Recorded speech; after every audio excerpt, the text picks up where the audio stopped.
کی سعادت حاصل ہو رہی ہے۔ آج کا یہ پروگرام کئی وجوہ سے منفرد اور قابل تقلید پروگرام ہے۔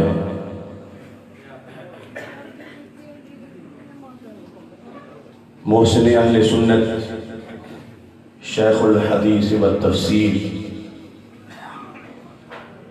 حضرت قبلہ مفتی غلام نبی جماعتی صاحب حافظہ اللہ تعالی آپ کی 50 سالہ دینی خدمات کو خراج تحسین پیش کرنے کے لیے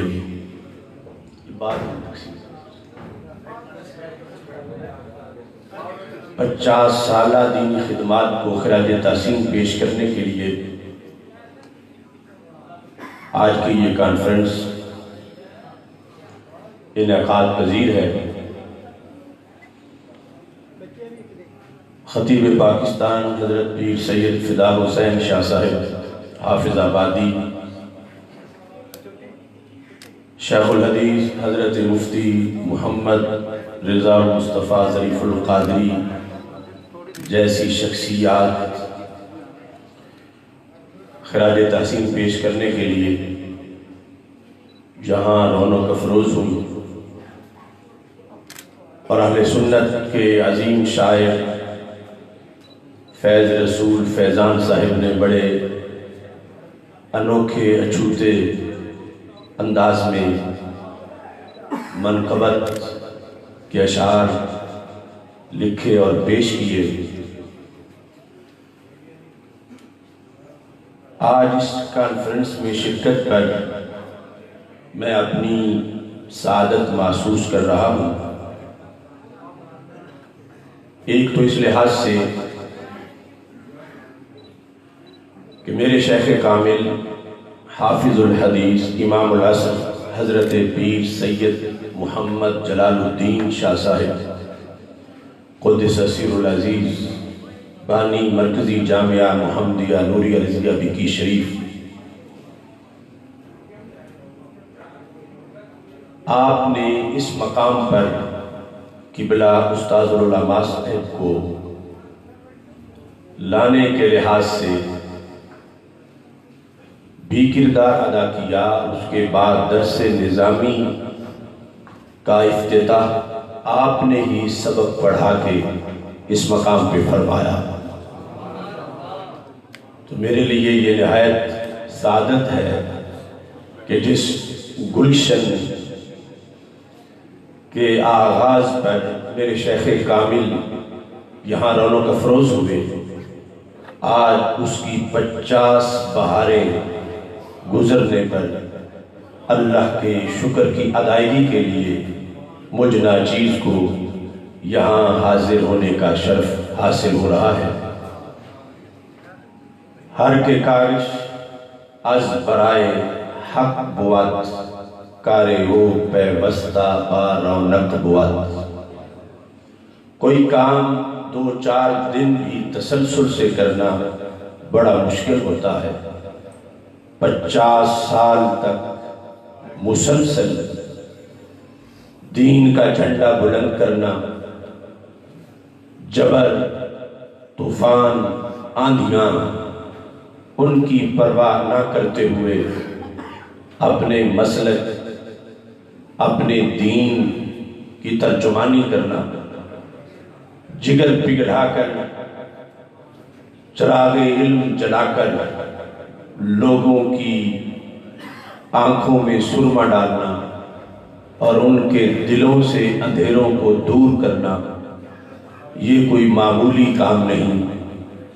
یہ اللہ کے فضل و کرم سے ہی 50 سالوں کے عظیم مرحلے طے ہوتے ہیں، اور آج ہم حضرت کو ہدیہ تبریک پیش کر رہے ہیں کہ آپ نے پتری کے احسن ذمہ داریاں نبھائیں، خواب و تدریس کی ذمہ داری ہو، خواہ وہ فتویٰ نویسی کی ذمہ داری ہو، خواہ وہ واعظ اور نصیحت کے لحاظ سے لوگوں کی رہنمائی ہو، خواہ ملک میں چلنے والی ملی تحریکوں کے اندر اپنے فرض کی ادائیگی ہو، تو رب ذوالجلال نے ایسا خصوصی فضل و کرم کیا کہ جس کے نتیجے میں آج ہم یہاں ایک تاریخ کو سلام کرنے کے لیے حاضر ہیں، ایک مثالی کردار کو سلام کرنے کے لیے حاضر ہیں،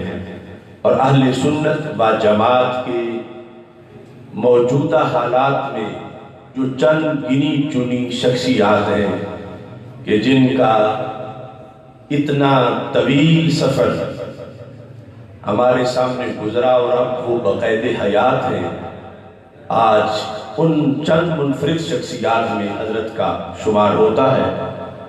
اس موقع پر بزم محبان استاذ العلماء کا کردار بھی خراج تحسین کے لائق ہے کہ عمومی طور پر اپنے شیوخ کو خراج تحسین پیش کرنے کا سلسلہ لوگ ان کے دنیا سے چلے جانے کے بعد کرتے ہیں، اور پھر سب ہاتھ ملتے رہ جاتے ہیں کہ کاش پہلے پتہ چلتا کہ اتنی بڑی شخصیت ہمارے پاس تھی تو ہم کتنا ان سے فیض پا لیتے، کتنا ہم ان سے خوشبو حاصل کر لیتے، اور کس قدر ہم ان کے انوار و تجلیات سے پرنور ہوتے۔ تو یقیناً اس لحاظ سے بھی یہ پروگرام نہایت اہم اور قابل تقلید ہے کہ حضرت کے تلامذہ نے اپنے شیخ کو خراج تحسین پیش کرنے کے لیے یہ ایک پروگرام منعقد کیا۔ یقیناً جو حضرت کی 50 سالہ خدمات ہیں ان کا شکریہ ایک پروگرام میں ادا نہیں ہو سکتا، اور ایک ایک لفظ جو آپ نے سینوں کی تختیوں پر نقش کیا، اور ایک ایک جمعہ جو آپ نے یہاں پڑھایا، اور ایک ایک فتویٰ جو دین کی رہنمائی کے لیے آپ نے دیا، اور ایک ایک عالم جو آپ نے یہاں اس کو زیور علم سے آراستہ کیا، اور دختران اسلام جو ہزاروں کی تعداد میں آپ نے ان کو قرآن و سنت کا نور عطا کیا، یہ ایک طویل سلسلہ اس بات کا تقاضا کرتا ہے کہ خراج تحسین کا انداز بھی بڑا ہی طویل ہونا چاہیے اور بڑا عظیم ہونا چاہیے۔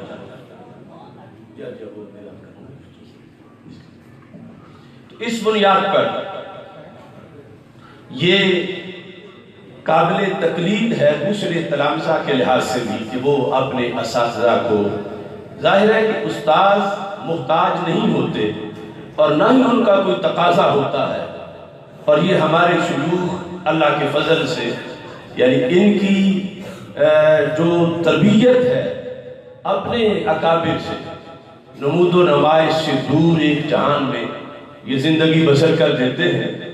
آج ہم جب دیکھتے ہیں کہ بڑے بڑے بنگلے جن کے بڑے بڑے خوبصورت جنگلے بنے ہوئے ہیں، ان کی بنیادوں میں جو اینٹیں ہیں اگرچہ وہ دیکھنے والوں کو نظر نہیں آتی، لیکن وہ ساری عظیم عمارت اگر قائم ہوتی ہے تو انہی اینٹوں کے سہارے قائم ہوتی ہے، اور اصل ان اینٹوں کا کردار ہے کہ جو کسی خوبصورت بنگلے کو اٹھائے ہوئے ہیں اور اس کی بنیادوں میں موجود ہے۔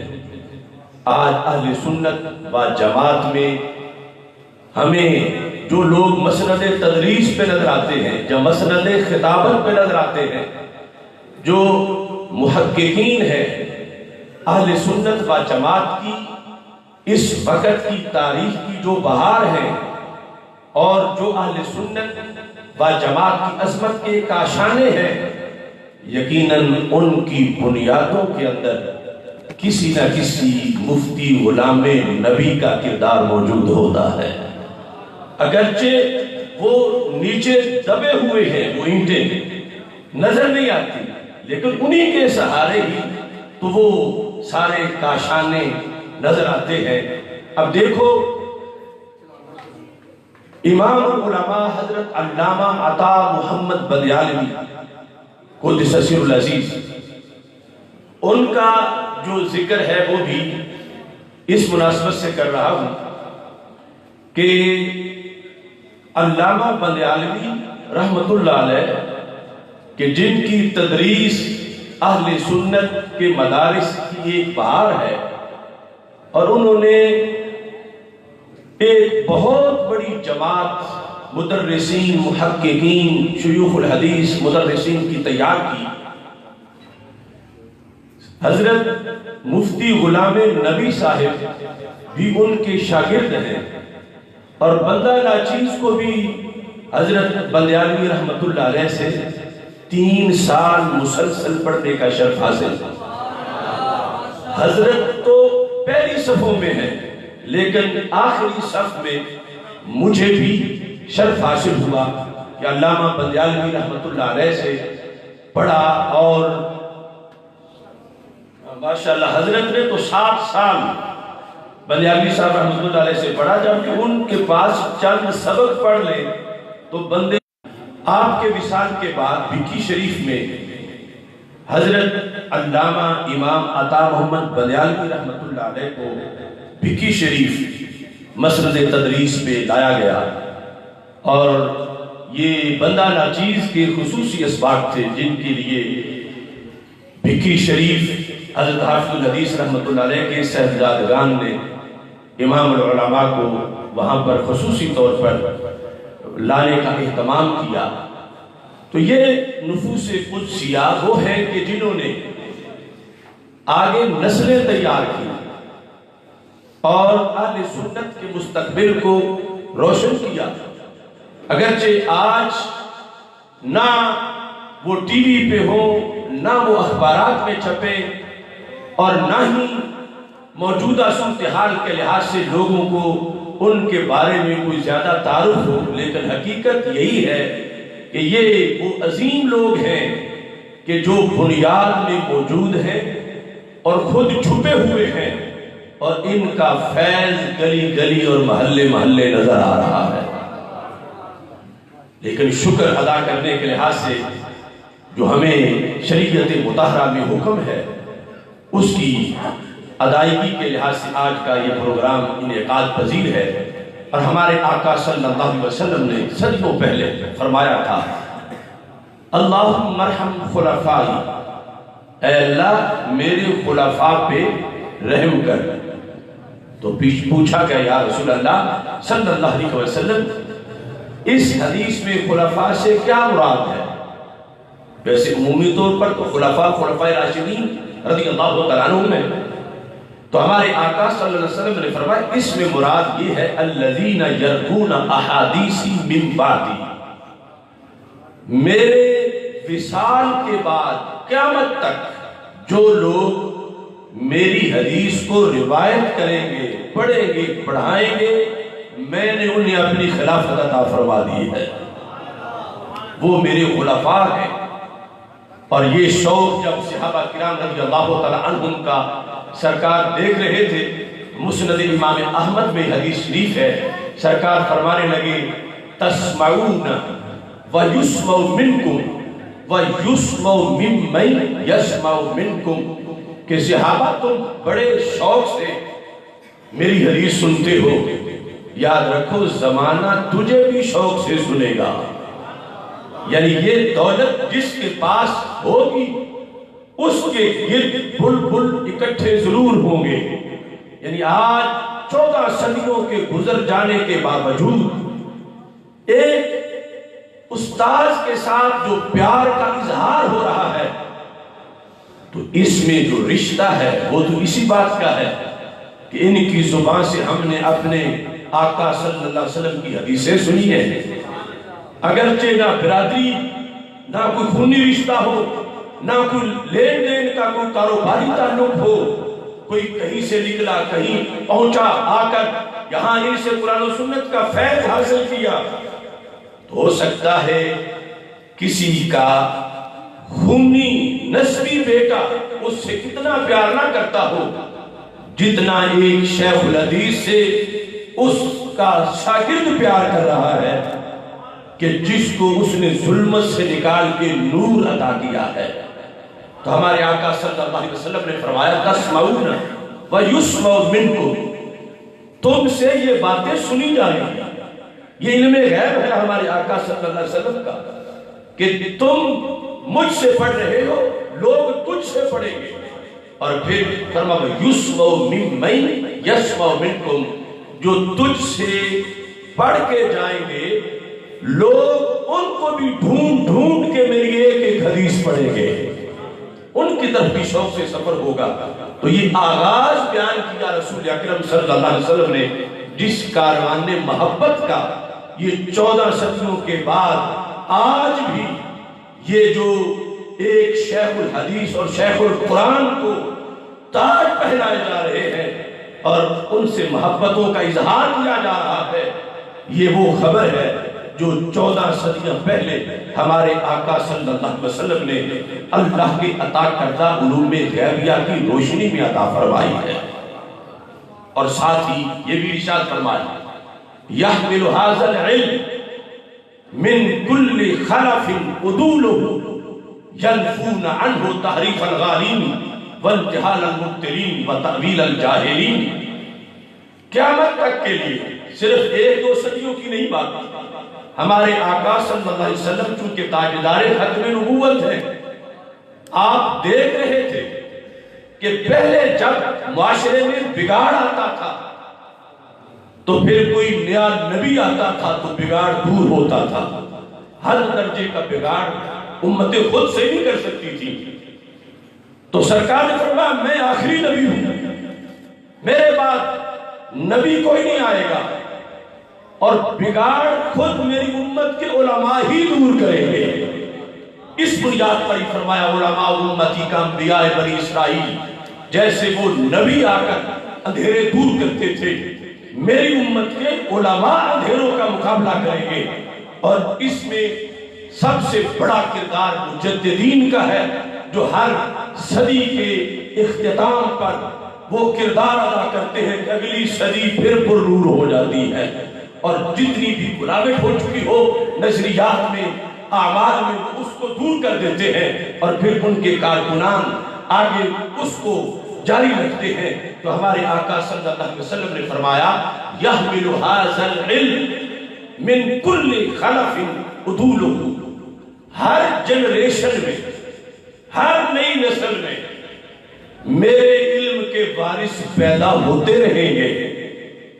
یعنی اس میں 1-2 صدیوں کا نام نہیں دیا، قیامت تک جتنی بھی صدیاں ہوں، جنت جانے سے پہلے پہلے اس زمین پر میرے آقا صلی اللہ علیہ وسلم نے فرمایا کبھی بھی میری امت بانج نہیں ہوگی کہ ان کی صفوں میں اہل علم موجود نہ ہو۔ ہر زمانے میں میری امت کے اندر ایسے لوگ ہوں گے جو عالم بھی ہوں گے، عادل بھی ہوں گے۔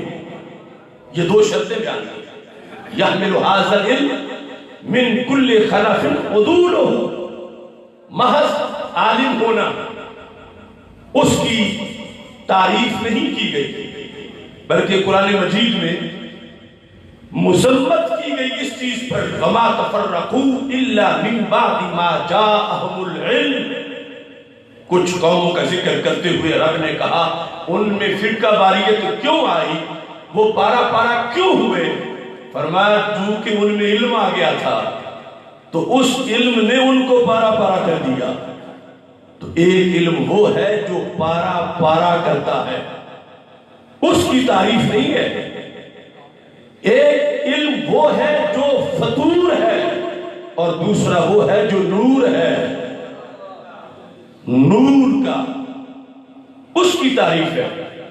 قرآن مجید میں رب ذوالجلال فرماتا وَيَتَعَلَّمُونَ، اور وہ لوگ پڑھتے ہیں، تعلم کرتے ہیں، تعلیم و تعلم پڑھتے ہیں وہ لوگ۔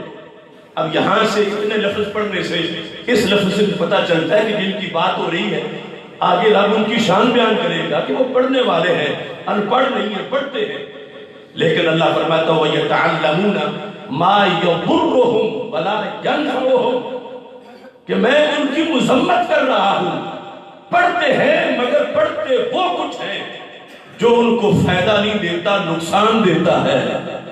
اللہ تعالیٰ نے واضح کیا کہ جو علم کی فضیلت میں بتا رہا ہوں اس علم کی ہے جو دار نہیں بلکہ علم نافع ہے۔ اور اس کے ساتھ میں حدیث شریف میں ہمارے آقا صلی اللہ علیہ وسلم نے فرمایا کہ یحمل ھذا العلم من کل خلف عدول، عدول عادل کی جمع ہے، عالم بھی ہو عادل بھی ہو۔ اس کا آسان ترجمہ ہے عالم بھی ہو اور عقیدے کا سنی بھی ہو۔ یہ میرا اپنی طرف سے نہیں۔ عدالت کیا ہے؟ ظلم کیا ہے؟ ظلم ہے وضع الشیء فی غیر محلہ، عدل ہے وضع الشیء فی محلہ، جو کسی چیز ریل کو اٹھا کے کوئی معاذ اللہ ٹائلٹ میں رکھے تو یہ اس نے ظلم کیا، کہ جو اس کا مقام تھا اس کے لحاظ سے اس سے سلوک نہیں کیا گیا۔ تو ظلم فعل کا اور عمل کا ظلم چھوٹا ہے، عقیدے کا ظلم سب سے بڑا ہے۔ اور عادل ہونے کے لیے صرف عمل کے لحاظ سے عادل ہونا ضروری نہیں، اس سے پہلے عقیدے کے لحاظ سے عادل ہونا ضروری ہے۔ اب دیکھو قتل کر دینا کسی کو بہت بڑا ظلم ہے، لیکن بخاری میں ہے 100 بندے کا قاتل بھی بخشا گیا۔ تو عمل کا ظلم تو ہر درجے کا تھا مگر جنت پھر بھی چلا گیا۔ اور دوسری طرف اگر عقیدے کا ظالم ہو تو جنت بھی جا سکتا۔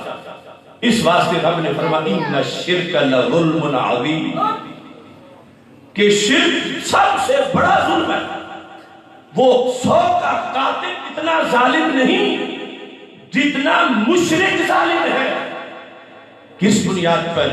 کہ رب کا مقام یہ ہے کہ اسے وحدہ لا شریک مانا جائے، اور جس نے رب کا شریک مانا، جو رب کے بارے میں چاہیے تھا ماننے کا انداز اس نے چھوڑ دیا، اس نے ظلم کیا۔ اور اس ظلم کی ہلاکتیں وہ ہیں کہ جن کا آگے کوئی علاج ہی نہیں۔ 100 کے قاتل کی بخشش ہو گئی مگر جو مشرک مرے گا بخشش نہیں ہوگی۔ ایسے ہی 100 کا قاتل اس کے لیے تو چھوٹ مل گئی، لیکن جو مقام نبوت و رسالت کے لحاظ سے اعتقادی طور پر ظلم کرتا ہے اور عدل نہیں کرتا، اس کا جرم 100 قتلوں سے بڑا جرم ہے۔ ایسے ہی اہل بیت اطہار رضی اللہ تعالیٰ عنہ، ان کا جو مقام و مرتبہ شریعت نے ہمیں بتایا ہے، جو اس کے مطابق مانے گا عادل ہوگا، جو نہیں مانے گا ظالم ہوگا۔ صحابہ کرام رضی اللہ تعالیٰ عنہ کا جو مرتبہ و مقام قرآن و سنت نے ہمیں بتایا ہے، اس کے مطابق مانے گا تو پھر عادل ہوگا، نہیں مانے گا تو ظالم ہوگا۔ تو میرے آقا صلی اللہ علیہ وسلم نے فرمایا میں جنہیں اپنا وارث کہہ رہا ہوں، یہ نہیں کہ صرف ان کو عربی آتی ہو یا ترجمہ ان کو آتا ہو یا قرآن کے اسرار و رموز صرف جانتے ہو، علم کے ساتھ عدل بھی کرے، یعنی علم ہو اور پھر مسلک اہل سنت ہو، عقیدے میں ظلم نہ ہو۔ ایسے ہر دور میں میری امت کے اندر لوگ پیدا ہوتے رہیں گے۔ اب یہاں تھوڑا سا توقف کر کے اس طرف بھی توجہ کر لو، شاید دوسرے کہہ نہیں ہماری بات بھی ہو رہی ہے، ہم بھی ساتھ ہیں۔ تو نے کہو تمہارے نزدیک تو دیوار کے پیچھے جاننا، تم اسے نبوت کے شایان شان سمجھتے نہیں ہو، اور کل کی خبر کے لحاظ سے بھی تمہارے عقیدے میں وسعت نہیں ہے، تو 14 صدیوں کے بعد کی خبر تمہارے لحاظ سے مقام نبوت کیسے دے سکتا ہے؟ لہذا یہ انہی کے بارے میں ہے کہ جو کہتے ہیں سر عرش پہ ہے تیری گزر، دل فرش پہ ہے تیری نظر، ملکوت و ملک میں کوئی شے نہیں میرے آقا جو تجھ پہ آیا نہیں۔ اس بنیاد پر عالم کے ساتھ عادل ہونا یہ شرط لگائی ہمارے آقا صلی اللہ علیہ وسلم نے۔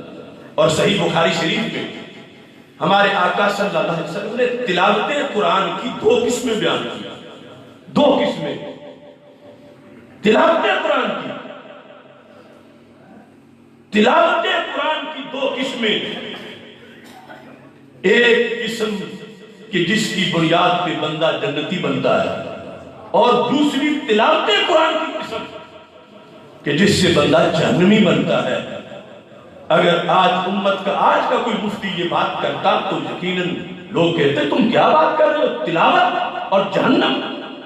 تو یہ صحیح بخاری میں بار بار حدیث آئی ہے کہ ہمارے آقا صلی اللہ علیہ وسلم مال غنیمت تقسیم کر رہے تھے، ایک شخص آیا جس کا نام ذوالخویسرہ تھا، اور آ کے اس نے ہمارے آقا صلی اللہ علیہ وسلم سے یہ کہا، اعدل یا محمد صلی اللہ علیہ وسلم، آپ عدل کریں۔ تو سرکار کو غصہ آیا، میں عادل اذا لم عادل، اگر عدل میں نے نہیں کیا تو کون کرے گا؟ اب یہاں سے یہ پتا چلا کہ توہین کیسے ہو جاتی ہے۔ ویسے تو یہ بڑا اصلاحی جملہ ہے، کسی کو کہنا عدل کرو، لیکن یہاں تبلیغ نہ رہی، توہین بن گئی۔ شروع سے ہی ایک ٹولہ ایسا ہے کہ جن کی تبلیغ کا مطلب ہی توہین ہوتا ہے۔ اب جس نے یہ کہا تھا ہمارے آقا صلی اللہ علیہ وسلم کو، وہ کیا یہودی تھا، کیا نصرانی تھا، کیا بارڈر پار کا ہندو یا سکھ تھا؟ نہیں، بخاری شریف میں ہے وہ کون تھا، کلمہ کیا پڑھتا تھا، اور اس کے معمولات کیا تھے، وہ سب کچھ ذکر ہے۔ جب اس نے کہا عدل کرو، یہ نہیں دیکھ رہا کہ میں کنہیں کہہ رہا ہوں عدل کرو، تو کہ اس سے ضمناً یہ بات تو بنتی ہے نا کہ کچھ کمی ہے وہ دور کرو۔ تو جنہوں نے سیدہ حلیمہ طیبہ طاہرہ رضی اللہ تعالی عنہا کا دودھ پیتے وقت بھی رضائی بائی کا حصہ چھوڑا ہو، انہیں کہنا عدل کرو، یہ تبلیغ نہیں، یہ توہین ہے۔ اور دوسری حدیث میں یہ ہے بخاری میں، کہنے لگا اتق اللہ، آپ متقی بن جاؤ، پارسا بن جاؤ۔ اب مجھے کوئی کہے متقی بن جاؤ تو یہ تبلیغ ہے، اور جن کی نگاہ سے کروڑوں ذرے آفتاب بنے اور کانٹے گلاب بنے اور تقوی کے عروج پر پہنچے، ایک جھلک ان کی اتنا فیض دیتی ہے، انہیں کوئی یہ کہے ذرا متقی بن جاؤ، پرہیزگار بنو، تو سرکار کو غصہ آیا۔ حضرت عمر رضی اللہ تعالیٰ عنہ نے تلوار پکڑی کہ یا رسول اللہ صلی اللہ علیہ وسلم مجھے اجازت دو میں اس کا سر اتار لوں۔ دوسری حدیث حضرت خالد بن ولید رضی اللہ تعالیٰ نے تلوار پکڑی، یہ سب کچھ بخاری شریف میں ہے۔ اب ہمارے آقا صلی اللہ علیہ وسلم نے یہ نہیں فرمایا کہ صحابہ ایسے غصے میں آ گئے ہو، وہی کچھ نہیں، یہ تلواریں مارنے کا کیا موقع ہے؟ نہیں، سرکار نے ان کے اس جذبے کی حمایت کی کہ تمہارا تلوار لے کے اس کا سر اتارنے کو تیار ہو جانا، یہ صحیح ہے، لیکن چونکہ میری توہین ہے تو میرا حق ہے، میں چاہوں تو کعبے کے پردے کے نیچے سے ابن خطل کو نکال کر مقام ابراہیم پہ سر اتروا دوں، اور چاہے تو میں چھوڑ دوں۔ تو رسول اکرم صلی اللہ علیہ وسلم نے فرمایا ان کو قتل نہیں کرنا، یہ ایک بڑا لمبا مسئلہ ہے۔ ایک حدیث میں فرمایا ان لہ اصحابا، اس کو قتل کرنے سے بات ختم نہیں ہوگی، یہ پوری کمپنی ہے ایسی۔ دوسری میں ہے بخاری میں یخرج من ضد ھذا الرجل، اس کی نسل سے ایک قوم آئے گی اور وہ قیامت تک میری امت کا امتحان ہے، تو امتحان ہونا ہے تو پھر پاس ہونے والوں کو نمبر ملنے ہیں، اور یہ آج ہی مارا گیا تو یہ تو مداخلت ہو جائے گی نظام قدرت میں۔ جو تیسری حدیث ہے بخاری کے علاوہ، فرمایا یہ میری امت کی آزمائش ہے، میں اس کو قتل نہیں کرنے دوں گا۔ اب اس بات موقع پر بخاری شریف میں ہے ہمارے آقا صلی اللہ علیہ وسلم نے فرمایا کہ اس کی نسل سے ایک قوم آئے گی، کون ہوگی وہ قوم؟ یقرؤون القرآن، وہ قرآن پڑھیں گے، گرنتھ نہیں، تورات زبور محرف انجیل وہ نہیں، قرآن پڑھیں گے۔ تو پتہ چلا تلاوت قرآن کریں گے، لیکن وَلَا يُجَاوِزُ حَنَاجِرَهُمْ، حلق سے نیچے نہیں اترے گی وہ، تو پتہ چلا تلاوت قرآن کی دو قسمیں ہیں، جو جن کے سینے پہ اترا ہے انہوں نے بیان کی ہے اور صحیح بخاری شریف میں ہے۔ فرمایا کہ اس کی نسل سے آنے والے قرآن وہ بھی پڑھیں گے۔ تو پتہ چلا یہ سلسلہ جس کی نشانیاں سرکار بیان کر رہے تھے نہ ہندوؤں کا تھا، نہ سکھوں کا تھا، نہ یہود کا تھا، نہ نصارہ کا تھا۔ اگلی جو نشانیاں اس سے بھی واضح کر دیا، فرمایا یحقر احدکم صلاتہ ما صلاتہم وصیامہ ما صیامہم وعملہ ما عملہم۔ صحابہ اس کی نسل آنے والی جو قوم ہے ہر درجے کا ان کا پراپوگنڈا ہوگا تقوی کا۔ تم جیسے لوگ سمجھیں گے ان کی داستانیں سن سن کے کہ اتنی نمازیں ہم تو نہیں پڑھتے جتنے یہ پڑھتے ہیں۔ یحقر احدکم، صحابہ کو جب سرکار فرما رہے ہیں کہ جو فرض بھی پڑھتے ہیں، واجب بھی پڑھتے ہیں، سنتیں بھی پڑھتے ہیں، نفل بھی پڑھتے ہیں، تہجد بھی پڑھتے ہیں، ہمارے لحاظ سے مثال نہیں، ہم تو بہت بعد ہیں۔ صحابہ کو کہا ہمارے آقا صلی اللہ علیہ وسلم نے کہ تم میں سے ایک یہ جانے گا کہ یہ تو ہم سے بڑے آگے گزر گئے ہیں، پرہیزگاری ہے، ان کے روزے دیکھو، ان کی نمازیں دیکھو، ان کے عمل جو بھی دینی سرگرمیاں ہیں، اس قدر اس کی نسل سے آنے والے لوگوں کے دھندے ہوں گے۔ اب صحابہ نے یہ بھی فیصلہ سرکار سے کروا لیا، اگر اگلا جملہ نہ ہوتا تو شاید آج پھر جھگڑا ہو جاتا کہ نماز معیار حق ہے، جب پڑھتا ہے تو پھر تم کیوں کہتے ہو؟ جب وہ روزے دار ہے، جب وہ تلاوت کر رہا ہے، جب وہ درس قرآن دے رہا ہے، جب وہ قرآن کا بہت بڑا مفسر ہے، جب وہ بہت بڑا محدث ہے، تو تم کس بیس پر کہتے ہو کہ حق پہ نہیں؟ یہ تو اتنا فضل ہے اس پر اللہ کا کہ اس نے ساری تعلیمات حاصل کی ہوئی ہے۔ تو میرے آقا صلی اللہ علیہ وسلم نے فرمایا یمرقون من الدین کما یمرق السهم من الرمیہ، فرمایا اس کی نسل سے آنے والے جن کا پیٹرن یہ ہے کہ تبلیغ میں توہین کر جائیں گے، تبلیغ میں توہین کرنا یہ ان کا شعار ہوگا، ان کی توحید اس وقت تک بیان نہیں ہوگی جب تک کہ رسالت میں تنقیص نہ کر لے، اور وہ قرآن پڑھیں گے، قرآن سے درس دیں گے، نماز روزہ حج زکات ہر درجے کا۔ اب بتاؤ یہ کسی سکھ کی بات ہو رہی ہے، کسی ہندو کی ہے؟ یہودی نصرانی تو ہماری نماز نہیں پڑھتے، ہمارے قبلے کی طرف منہ نہیں کرتے۔ تو یہ خاص ایک کمپنی جو سرکار نے معین کر دیا کہ جب مریں گے تو دین سے یوں بالکل خالی نکل کے جہنم میں چلے جائیں گے جیسے تیر شکار کو لگتا ہے، اندر گھس جاتا ہے، پورا اندر گھس کے باہر نکلتا ہے تو خالی نکل جاتا ہے۔ فرمایا ایسے یہ لوگ تمہیں دین میں سختہ پاٹ ڈوبے ہوئے ہو جائیں گے اس کی نسل سے جو آئیں گے، لیکن مریں گے تو ایک نیکی بھی پلے نہیں ہوگی۔ یہ مثال دی ہمارے آقا صلی اللہ علیہ وسلم نے جو صحیح بخاری میں۔ آخر ہمیں ڈھونڈنا تو چاہیے وہ طبقہ کون سا ہے اسلام کے باہر کہ والے لوگوں میں یہ نشانیاں نہیں، ان کے کرتوت اور ان کے ظلم اور ان کی سازشیں علیحدہ موضوع ہے۔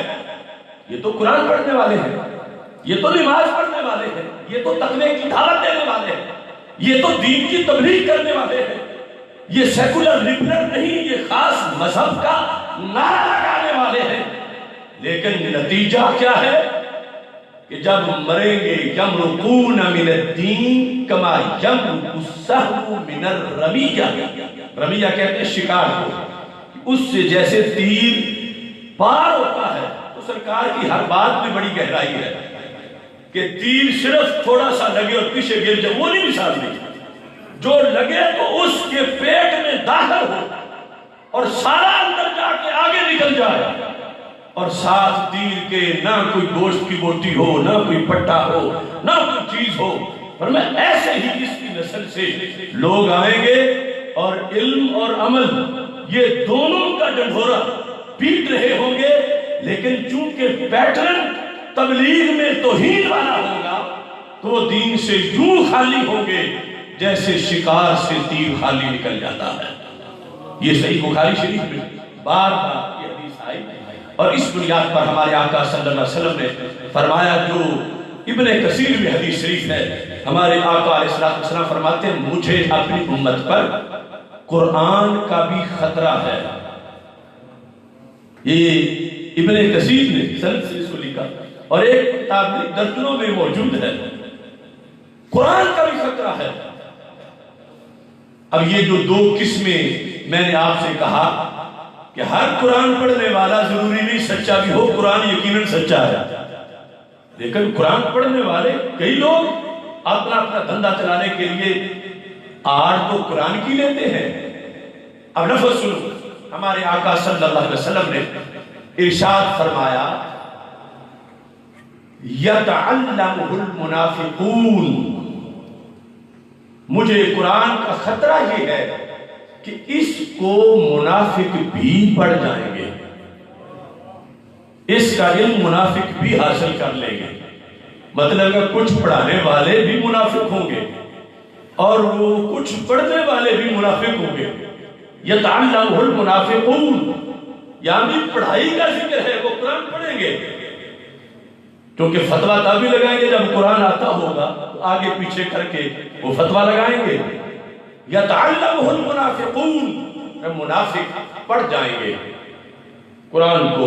قیامت تک کون سینے چیک کرے گا کلاس میں داخلہ دیتے وقت کہ ہم نے اسے دینا ہے جو اندر سے مومن ہو؟ تب منافق بھی پڑھ جائیں گے۔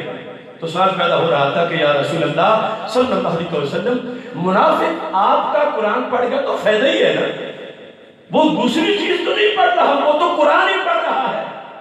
تو سرکار نے فرمایا نہیں، نقصان ہے، یہی کل مدرسہ بنائے گا، یہی کل منبر پہ بیٹھے گا، یہی کل فتویٰ دے گا، یہی پھر کتاب لکھے گا، تو کیا ہوگا؟ فرمایا فَيُجَادِلُونَ بِهِ الْمُؤْمِنِينَ، ان پڑھ ہوتا تو فتنہ نہ اتنا کرتا، پڑھ کے یہ مسلمانوں پر ہی فتوے شرک کے لگاتا رہے گا۔ یجادلون بہ، قرآن کے ذریعے سے مجادلہ کرے گا، کس کے ساتھ؟ ہندوؤں کے ساتھ نہیں، سکھوں کے ساتھ نہیں، نصارہ یہود کے ساتھ نہیں، یہ مومنین کے خلاف قرآن کے ذریعے سے حملہ آور ہو جائے گا۔ اور بخاری شریف میں حضرت عبداللہ بن عمر رضی اللہ تعالیٰ عنہ کا یہ قول باب الخوارج میں موجود ہے، کہنے لگے یہ جو خارجی ٹولہ ہے میرے نزدیک ساری مخلوق سے برے لوگ ہیں۔ یہ صحابی رسول کا قول بخاری میں ہے، کان ابن عمر یراہ شرار خلق اللہ، ابن عمر حضرت عبداللہ بن عمر رضی اللہ تعالیٰ عنہ خوارج کو تمام مخلوق سے بدترین سمجھتے تھے۔ کیا جرم ہے ان کا؟ کَإِنَّهُمْ إِن طَلَقُوا إِلَىٰ آيَاتٍ نَزَلَتْ فِي الْكُفَّارِ فَجَعَلُوهَا عَلَى الْمُؤْمِنِينَ، یا جرم ان کا یہ ہے کہ یہ قرآن پڑھیں گے، حالانکہ قرآن پڑھنا تو کرم ہے، جرم کیوں بن گیا؟ کہنے لگے ان طَلَقُوا إِلَىٰ آيَاتٍ نَزَلَتْ فِي الْكُفَّارِ، جو اتری تھی کافروں کے بارے میں، فَجَعَلُوهَا عَلَى الْمُؤْمِنِينَ، یہ فٹ کریں گے مسلمانوں کے خلاف۔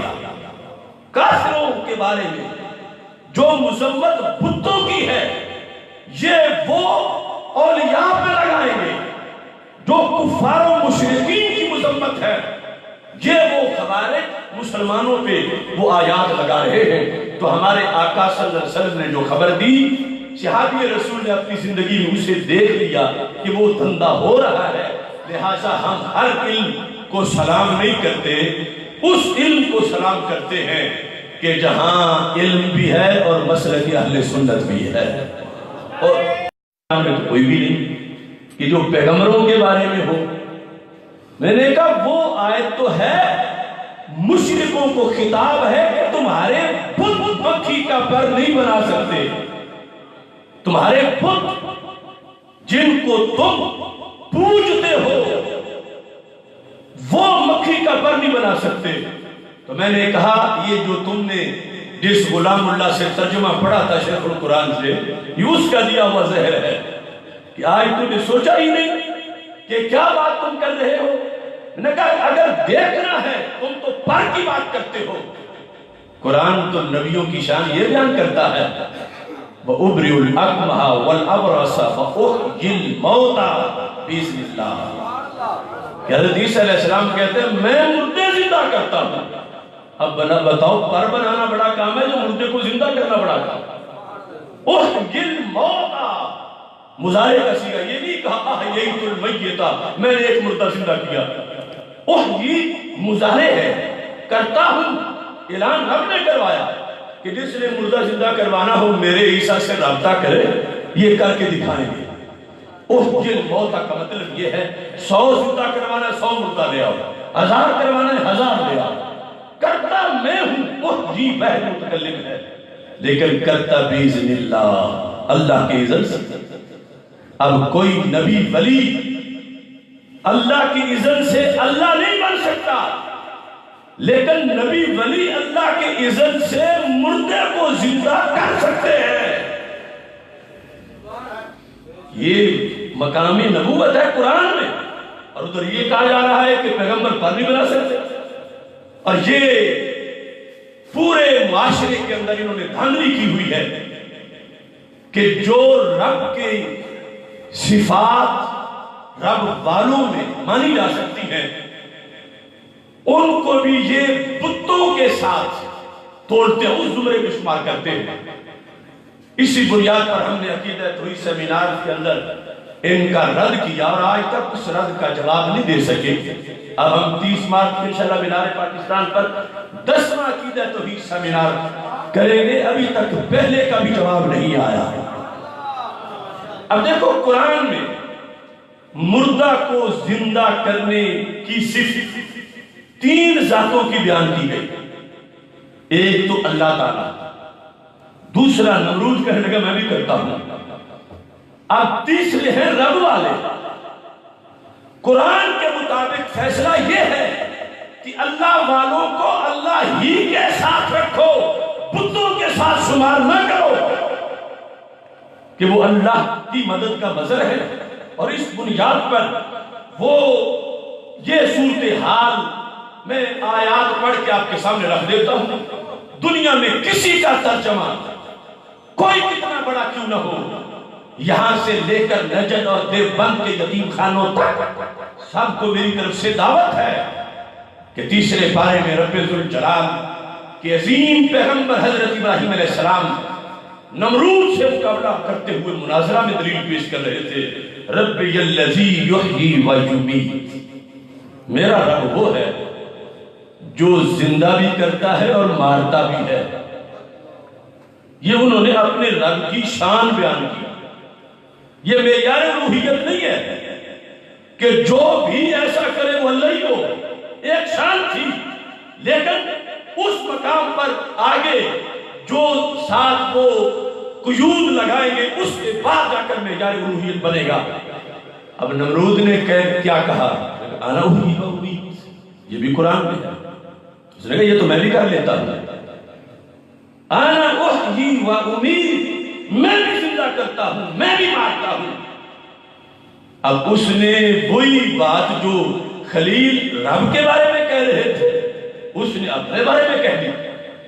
اور تیسرے نمبر پر قرآن میں اللہ کے نبی عیسیٰ علیہ السلام وہ بھی دعوے دار ہیں. وہ کہتے ہیں احیی الموتى، میں مردوں کو زندہ کرتا ہوں.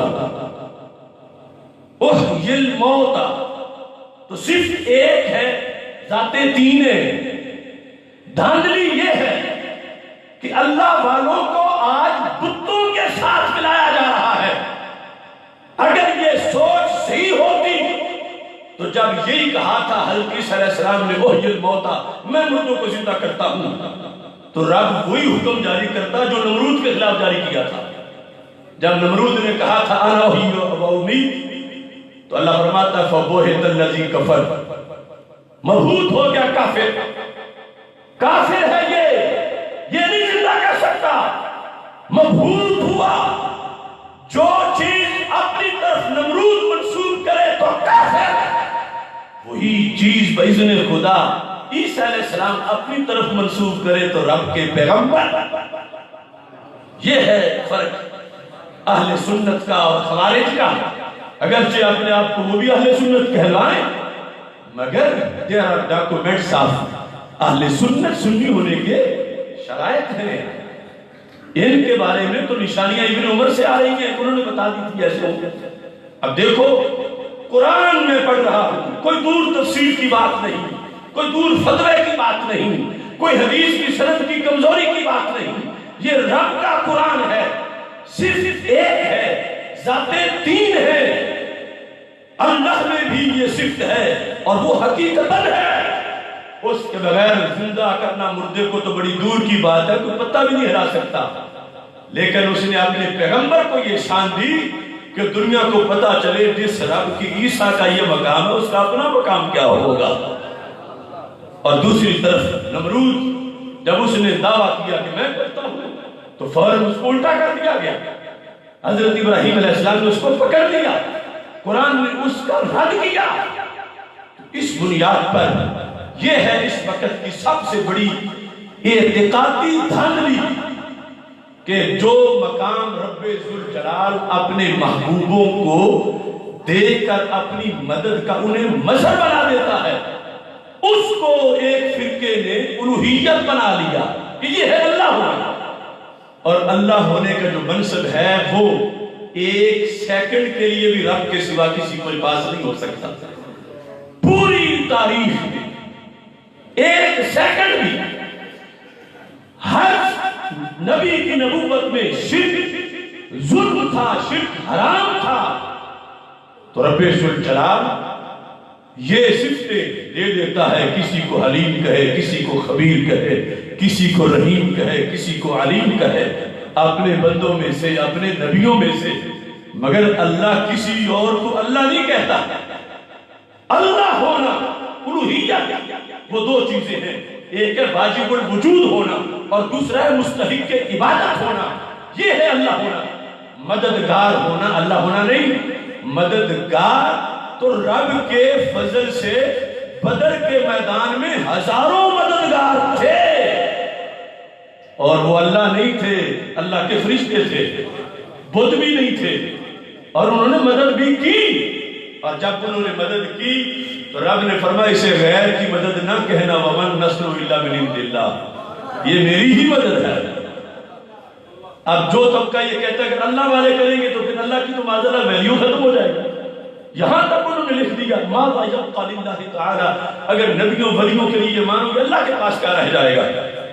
تو پھر ان کے بقول تو رب نے فرشتوں سے مدد کروا کے توحید کا معذرہ نقصان کر لیا کہ لوگ تو فرشتوں کی بدلے بدلے مانیں گے, میری توحید اب کون مانے گا. ان کے نظریے کے مطابق فرشتے بھیج کے مدد کروانا یہ جائز نہیں تھا, خود کرتا رہا اور رب کر سکتا تھا. کن کہتا سب کچھ ہو جاتا. یہ جن کافروں کو بدر میں مارا گیا تھا مکہ مکرمہ میں رب کن سے ہی مار سکتا تھا, راستے بھی مار سکتا تھا, بدر پہنچا کے بھی مار سکتا تھا, لیکن رب نے ان کو فری ہینڈ دیا. اور ادھر فرشتوں کو کیا کہا, اذ یوحی ربک الی الملائکہ انی معکم فثبتوا الذین آمنوا. یہ نواں پارہ ہے. محبوب یاد کرو وقت جب تمہارا رب وحی کر رہا تھا فرشتوں کو, کس چیز کی, انی معکم, فرشتوں میں تمہارے ساتھ ہوں, تم نے ایک کام کرنا ہے. کون سا؟ فثبتوا الذین آمنوا, تم نے جا کے صحابہ کی مدد کرنی ہے. یہ قرآن سے باہر ایک حرف بھی نہیں. انی معکم, میں تمہارے ساتھ ہوں. سب کا وہ محتاج نہیں فرشتوں کا. وہ کن کہتا تو سارے کافر بھسم ہو جاتے, لیکن اس نے کہا فرشتوں میں تمہارے ساتھ ہوں, آگے تم جا کے مدد کرو. مطلب یہ تھا کہ زمانہ گزرے گا تو اسی پر لوگ جھگڑا کریں گے. یہ بیچ والے کو کیا فائدہ ہے؟ بیچ والے کون ہوتے ہیں؟ بیچ والے کون ہوتے ہیں؟ ہمارا تو ڈائریکٹ رب سے رابطہ ہے. تو جب ایسی دھاندلی ہونے لگے گی تو انہیں قرآن پڑھ کے بتایا جائے گا اگر بیچ والوں کو ماننا گکھڑ میں شرک ہے تو پھر بدر میں بھی شرک ہونا چاہیے تھا۔ بدر میں رب نے اپنے اور بندوں کے بیچ میں فرشتے رکھے، کہا میں تمہارے ساتھ ہوں، آگے جا کے ثابت قدم تم نے رکھنا ہے، اور فرشتوں نے جا کے ثابت قدم رکھا۔ تو مددگار تو بنے ہیں، اللہ نہیں بنے، مددگار بن گئے، ثابت قدم جو رکھا، لیکن پھر بھی اللہ نہیں بنے، چونکہ مددگار بن کے پھر بھی اللہ کے بندے ہی ہے، واجب الوجود نہیں بنے، معبود نہیں بنے، مددگار بنے ہیں، اور مددگار ہونا اللہ ہونا نہیں ہے۔ رب چاہتا ہے تو خود کرتا ہے، چاہتا ہے تو اپنے بندوں سے کروا دیتا ہے۔ یہ فلسفہ بیان کرنا تھا، اور اس کے علاوہ حکمتیں تو رب ذوالجلال نے فرشتوں سے مدد کروائی کہ کافر کچھ مر جائیں گے، سارے مار دیں گے، بھسم کریں گے، تو پھر ختم نبوت کے راوی تو انہی سے تیار ہونے ہیں، پہلی امتوں کی طرح کہ انکار کرے ایک بار تو بجلی آ کے سب کو راکھ بنا دے۔ رب کی آخری نبوت کے لحاظ سے یہ پالیسی تھی کہ لڑائی ہاتھوں سے ہوگی، کچھ مریں گے، پچھلوں کو توبہ کا وقت تو ملے گا، وہ سوچیں گے یہی جو آج لڑنے آئے ہیں کل یہی توحید کا جھنڈا اٹھا کے پھر مکہ فتح کرنے کے لیے چل پڑیں گے۔ تو ایسا ہوا۔ اب ان کو جس وقت ضرب لگی، کچھ مارے گئے، کچھ پکڑے گئے، کچھ زخمی ہوئے، کچھ بھاگے، واپس جا کے مکہ مکرمہ سوچنے لگے، کہنے لگے دیکھو جن کو ہم پوجتے ہیں ان میں سے تو کوئی بھی نہیں پہنچا، اور مسلمان جس کی عبادت کرتے اس کے تو بندے بھی آ گئے۔ یعنی فرشتوں کی مدد سے توحید کا نقصان نہیں ہوا، توحید کا اظہار ہوا کہ کافر دماغ بھی سوچنے پر مجبور ہوا کہ جس رب کے بندے اتنے طاقتور ہیں، قوت والے ہیں، اس رب کی اپنی قدرتوں کا عالم کیا ہوگا۔ اس بنیاد پر یہ قرآنی سوچ ہے جس پر ہم اللہ کے فضل سے قائم ہیں، اور عقیدہ جس وقت بندے کا درست ہوتا ہے پھر اگلے معاملات کے لیے آسانی ہے۔ قیامت کے دن کا عقیدے کا پیپر پاس کرنے کے لیے سنی ہونا مست ہے۔ یہ میرے پاس ہزاروں دلائل ہیں، لیکن اس کا یہ مطلب نہیں کہ نماز روزے کی چھٹی ہے، وہ علیحدہ پیپر ہے، ہونا تب ہے اگر عقیدے میں پاس ہوا تو۔ اگر اس میں فیل ہوا تو نماز تو دیکھی نہیں جائے گی۔ جیسے شروع میں نے حدیث بخاری کی پیش کر دی کہ قرآن پڑھتے ہیں، نماز پڑھتے ہیں، روزہ، حج، زکوٰۃ سب کچھ، مگر ہیں جہنمی۔ تو اس بنیاد پر چھٹی نہیں، اعمال صالحہ از حد لازم ہے، مگر ان کی قیمت تب بنے گی جب عقیدہ صحیح ہوگا۔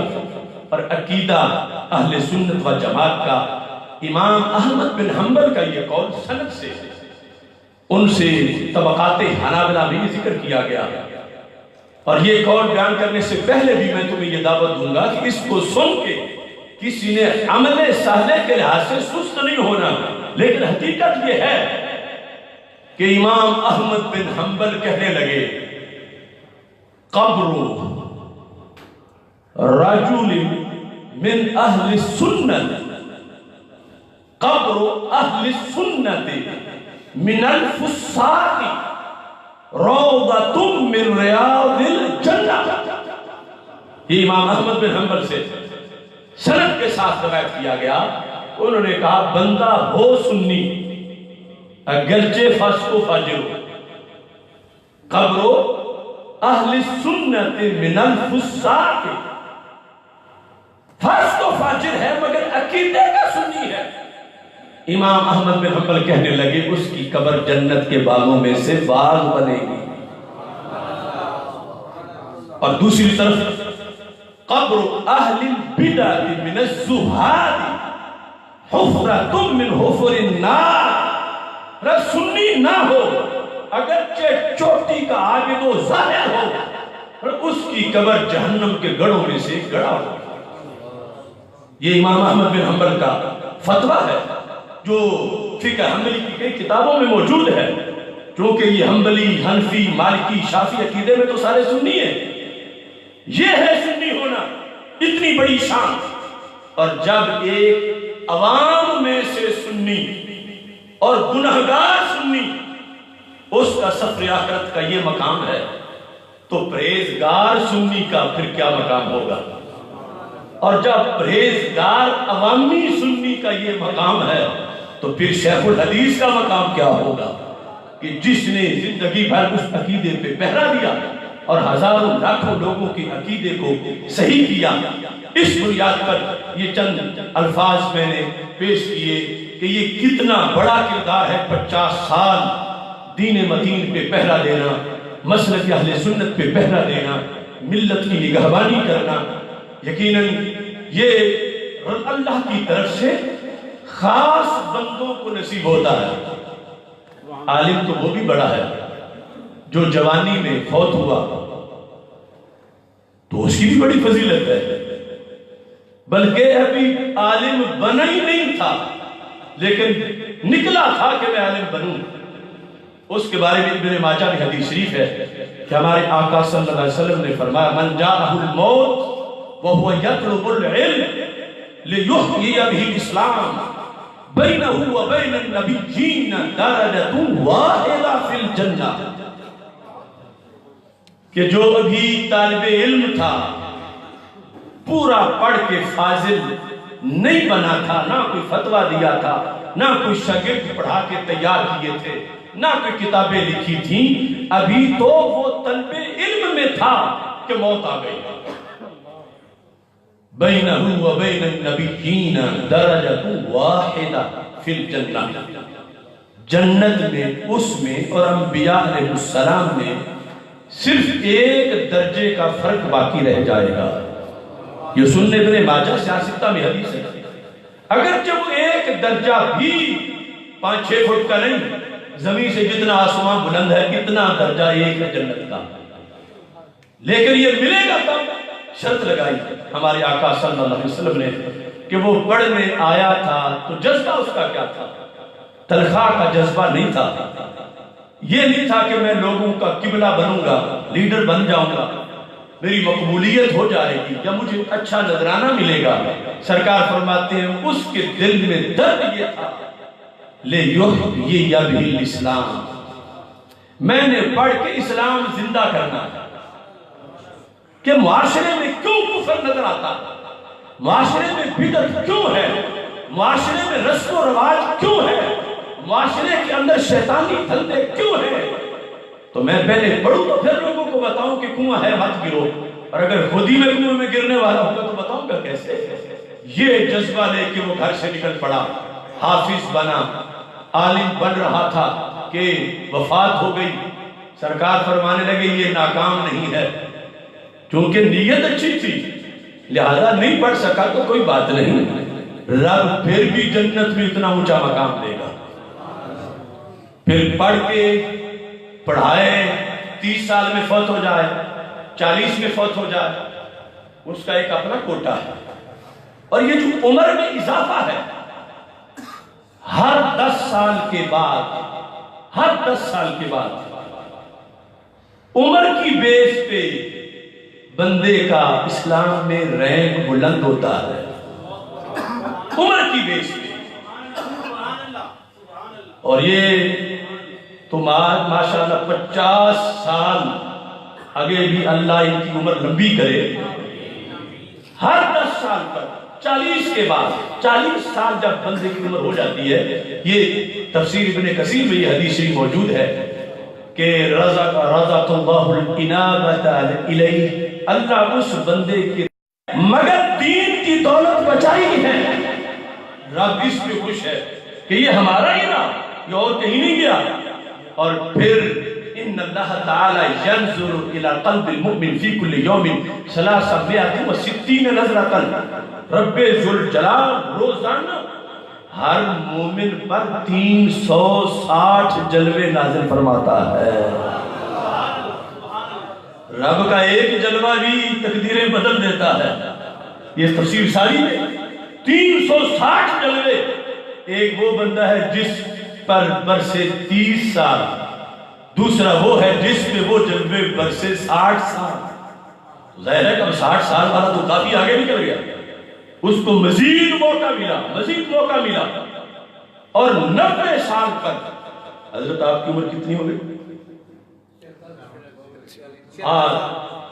یہ اب دیکھو کہ ہمارے آقا صلی اللہ علیہ وسلم کی طرف سے یہ اعزاز بیان کرتے ہوئے فرمایا کہ جس وقت اس شخص کا تم ادب کرتے ہو کہ جس کے بال سفید ہو گئے ہیں، فَإِنَّ مِنْ إِجْلَالِ اللَّهِ إِكْرَامَ ذِي شَيْبَةٍ الْمُسْلِمِ، بندہ ہو مسلمان، اگرچہ شیخ الحدیث نہ بھی ہو مسلمان، دکاندار، کاشتکار، لوہار، کمہار، بشرطے کہ دین کا وفادار ہو مسلمان، تو فرمایا اس کا ادب کرنا رب کا احترام کرنا ہے۔ دنیا میں تو یہ ہے کہ جوں بڑھاپے کی طرف جاتا ہے بندے کی ویلیو گھٹتی جاتی ہے کہ پہلا حسن نہیں رہا، پہلی آواز نہیں رہی، پہلی طاقت نہیں رہی، لیکن اسلام میں جوں سروس زیادہ ہوتی ہے ویلیو بڑھتی جاتی ہے۔ اور 90 پر ہمارے آقا صلی اللہ علیہ وسلم نے وہ انعام ذکر کیا جو آخری ہے، اور اس کے بعد جتنی عمر ہو اس کے لیے وہ بیان کر دیا۔ فرمایا جس وقت اذا بلغ 90، جب مسلمان 90 سال کا ہو جاتا ہے، یہ صرف اس کے 90 سال مومن رہنے کہ کبھی بھی اس نے شکوہ نہیں کیا کہ مسلمان ہو کہ مجھے کیا ملا ہے، وہ خوش رہا، اپنے ایمان کی لذت محسوس کرتا رہا۔ 90 سال گزر گئے، سرکار عالم صلی اللہ علیہ وسلم ارشاد فرماتے ہیں اللہ اس کو جہنم سے آزاد کرتا ہے، وغفر اللہ له ما تقدم من ذنبه وما تأخر، اس نے جتنے گناہ کیے تھے رب معاف کرنے کا اعلان کرتا ہے، اور اس کے بعد اگر صدی عمر ہوگی تو 90 کے بعد کے جتنے گناہ ہیں کرے گا، بعد میں رب نے بخشنے کا اعلان پہلے ہی کر دیا ہے۔ اس کا کوٹا ہے 90 سال ہمارے ہاں رہا، 90 سالہ مومن ہے، اور ساتھ فرمایا کہ وَبَشَّرَهُ فِي أَهْلِ بَيْتِهِ، رب ذوالجلال اس کو ایک کوٹا بھی دیتا ہے۔ کون سا کوٹا؟ دیکھو ہے مزدور، عام سا غریب نادار، لیکن مومن پکا ہے۔ یہ شیوخ الحدیث، پیران طریقت، حاجی، غازی، مجاہد، یہ تو علیحدہ ایک شان ہے۔ یہ صرف جو مومن پکا رہا، عقیدے میں اس نے کمی نہیں آنی دی، تو میرے آقا صلی اللہ علیہ وسلم ارشاد فرماتے ہیں رب اس کو قیامت کے دن یہ منصب دے گا کہ جب اس کے خاندان میں سے کسی کا جہنمی ہونا عمل کی بنیاد پر، عقیدے پر تو نہیں بچے گا کوئی، عقیدے میں پھر ہوا، عمل کی بنیاد پر ایک بندے کو جہنمی قرار دے دیا گیا تھا فرشتوں کی طرف سے۔ اللہ سرکار فرماتے ہیں اس بندے کی اتنی ویلیو ہوگی کہ جب یہ دیکھے گا کہ میرا بیٹا، میرا پوتا، میرا پڑپوتا، میرا بھتیجا، میرا بھانجا وہ جہنم جا رہا ہے، تو یہ کہے فرشتوں میں اس کو نہیں جانے دوں گا، یہی سے موڑ اس کو جنت لے چلو۔ تو سرکار فرماتے ہیں فرشتوں کو رب نے سمجھایا ہوگا کہ اس بابے کی بات نہیں موڑی جائے گی، یہ جس کا نام اپنے خاندان میں سے لے گا اسے ہی جنت عطا کر دی جائے گی۔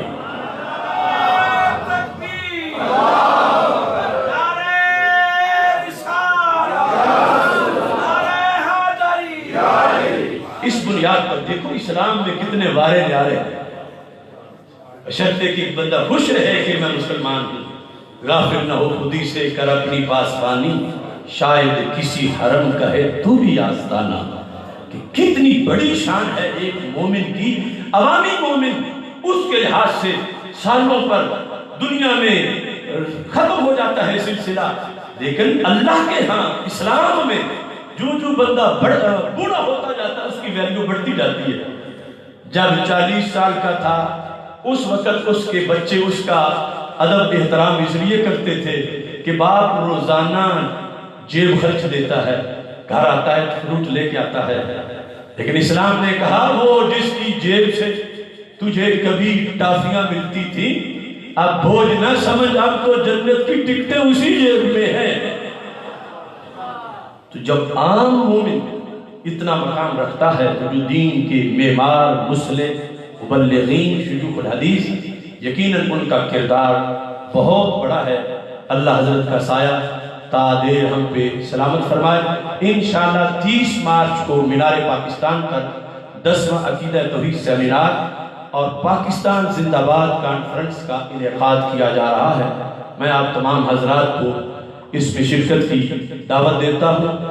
ہمارے تحریکی بھائی محمد عبدالطواب ڈار صاحب، محمد قاسم ڈار صاحب، دیگر احباب یہاں موجود ہیں. انشاءاللہ قافلوں کا بندوبست ہوگا.